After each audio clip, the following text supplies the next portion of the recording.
Hello everybody, Nicholas here. Hope you're doing well with your sun salutations, slowly breaking down the poses one day at a time.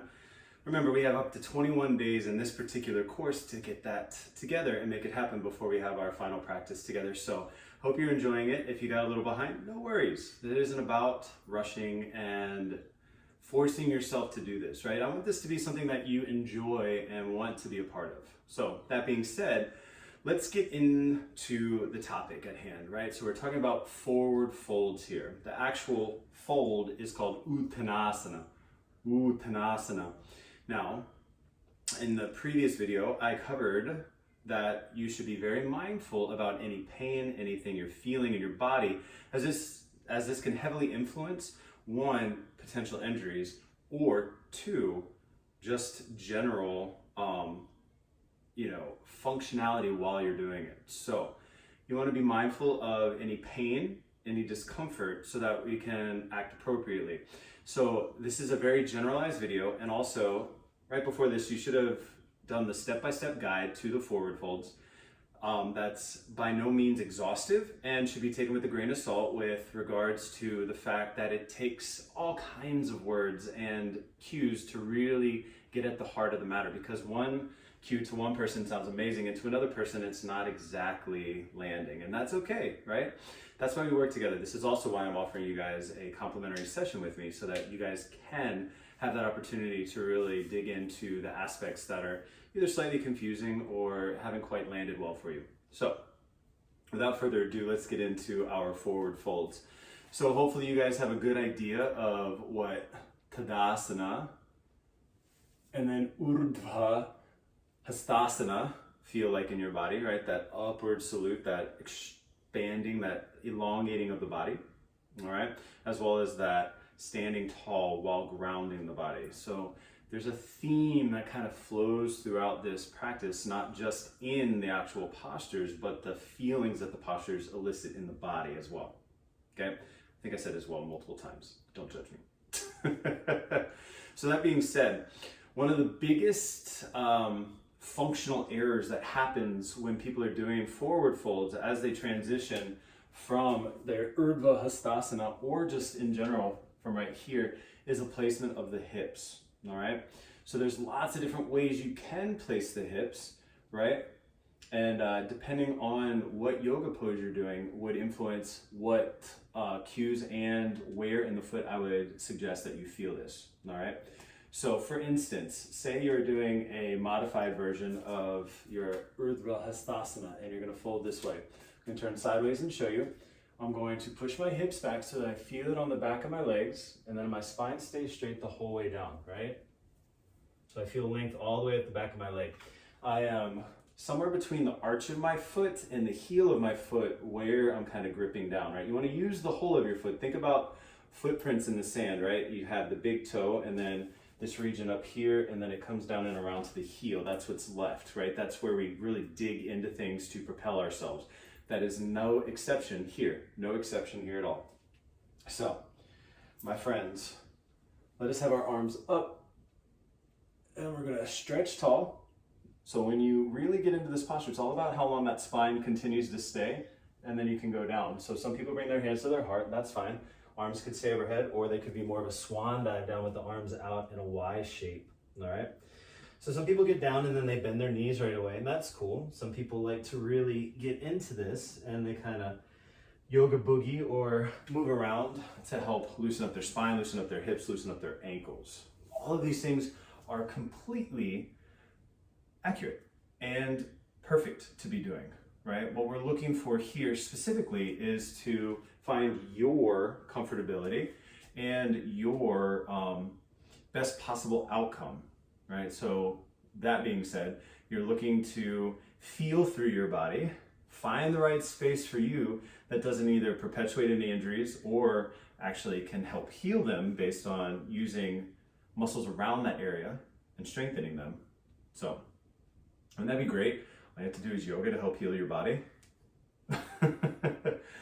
Spoiler alert, it can, and it will if you guys keep showing up, right? So step one, joining this course is a great way to do that. Step number 2 is watching these videos, and step number 3 is actually participating in the challenges and the suggestions that are offered each day to help you take the practice and these movements a little bit deeper.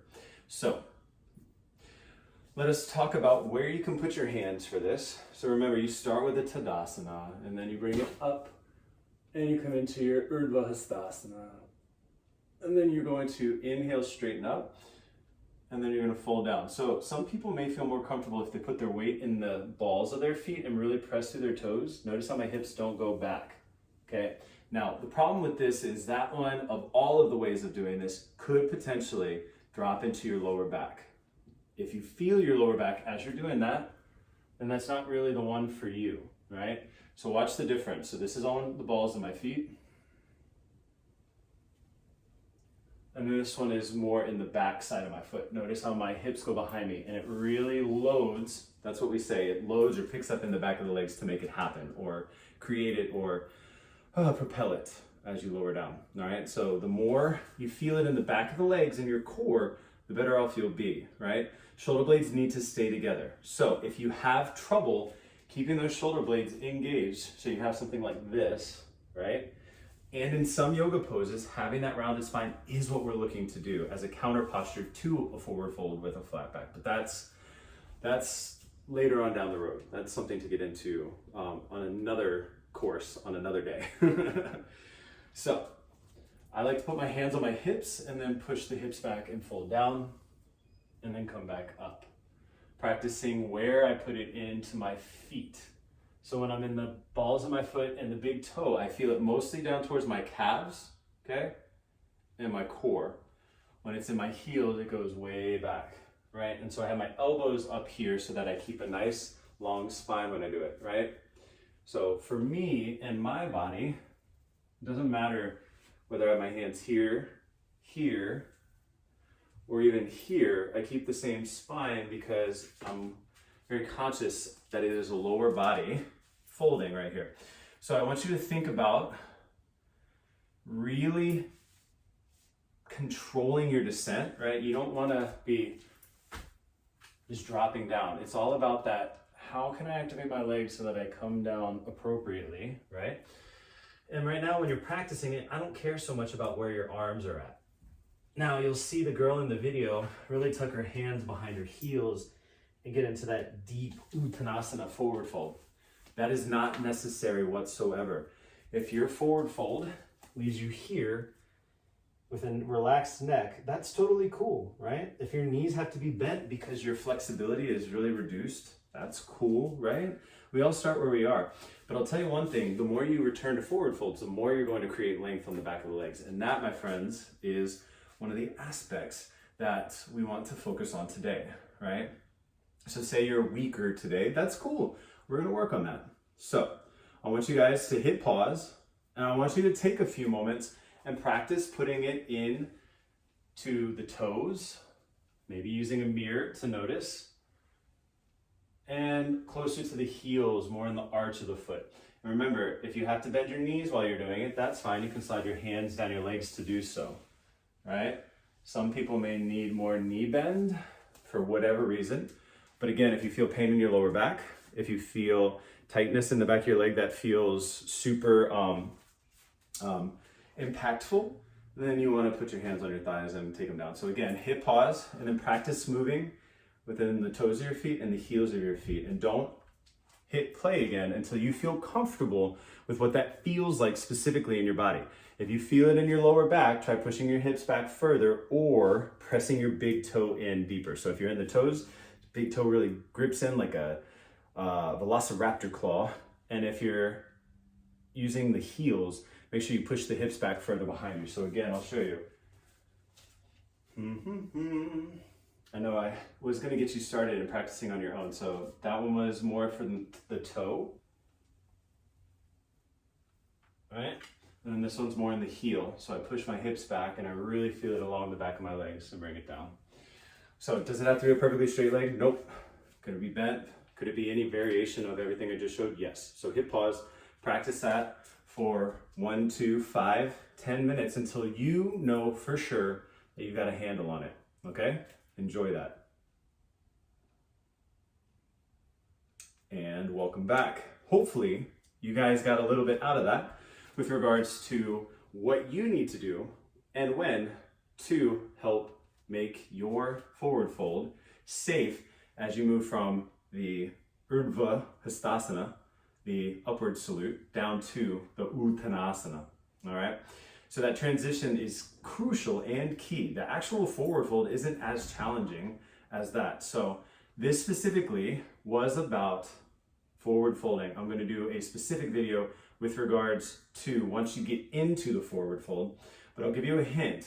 Think about when you fold a towel and you were to hold your fingers at the side so you get that sharp crease. That's what you want to get here. So I'll show you again. And then if I have that space, then I took my hands in between.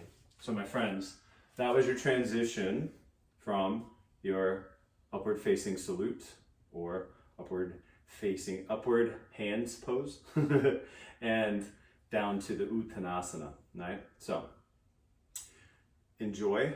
I'm glad you guys stuck through it, and spend some time doing this. We're gonna put it all together in the second video. All right, peace, love, and yoga.